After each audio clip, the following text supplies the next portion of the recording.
Une semaine après les événements de Charlottesville, Boston se prépare à une éventuelle répétition des affrontements.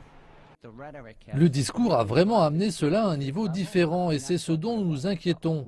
Je n'ai jamais vu tant de gens qui cherchent presque directement une confrontation.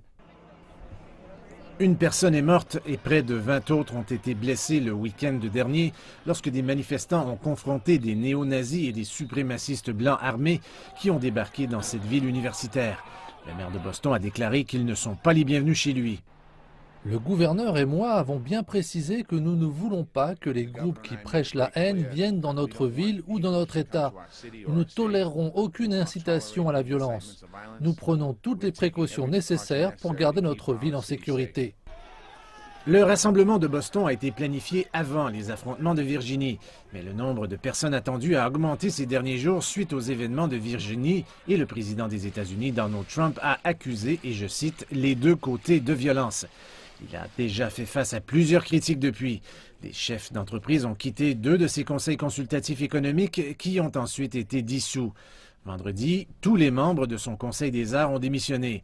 Pendant ce temps, des organismes de bienfaisance refont leur plan pour organiser leur collecte de fonds annuelle à Mar-a-Lago, la résidence de Trump en Floride, souvent surnommée la Maison-Blanche du Sud. Et James Murdoch, PDG de 21st Century Fox, qui possède Fox News, est le dernier dirigeant à critiquer la réponse de Trump à Charlottesville en disant, et je cite, « Nous sommes tous Américains » et a annoncé qu'il ferait un don d'1 million de dollars à un groupe américain qui lutte contre l'antisémitisme. Pendant ce temps, plusieurs élus démocrates demandent que le président fasse l'objet d'une censure, une réprimande officielle au Congrès.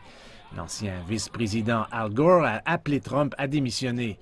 Et la pression pour certains sur le ton de la moquerie augmente pour que les républicains prennent leur distance du président.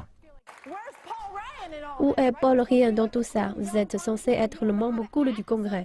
Mais vous ne savez même pas comment utiliser Twitter et comment envoyer un message à Donald Trump pour lui dire que le racisme, c'est pas bien.